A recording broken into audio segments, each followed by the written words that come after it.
এটা এগুলোর নাম হচ্ছে কি লিটমাস পেপার। এটা হচ্ছে লাল লিটমাস পেপার, এটা হলো কি নীল লিটমাস পেপার বা নীল লিটমাস পেপার। লিটমাস পেপারের কাজ হচ্ছে এগুলা দ্বারা আমরা একটা জিনিসের ভিতরে আসলে অ্যাসিড না ক্ষারীয় সেই জিনিসটা খুব সহজেই ডিটেক্ট করতে পারি বা শনাক্ত করা যায়।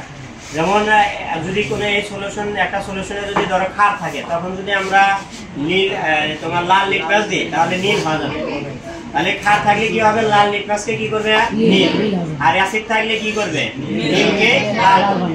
যেমন এখানে আমাদের একটা অ্যাসিড আছে, এটা আমরা এখন পরীক্ষা করব, ঠিক আছে? এটা কি হয়, ধর এটা আমাদের হলো সালফিউরিক অ্যাসিড।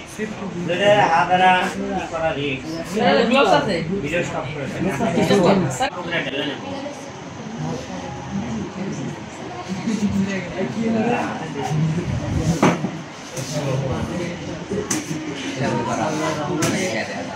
আচ্ছা এখন দেখো এটা আমাদের কি নীল লিটমাস অ্যাসিড কি করে, নীল লিটমাসে কি করবে লাল করবে। আমরা এখন এটা দেখবে এর ভিতর দিয়ে দেব, দেখবে যে লাল হয়ে গেছে।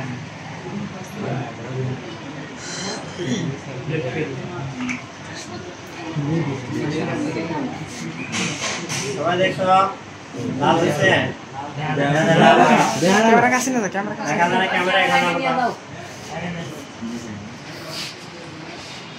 এটা ধরো লাল দেখা যায়, জুম করো, দেখা যায়। এটা আমি উঠাই, উঠালে দেখতে পারবেন ভিডিও।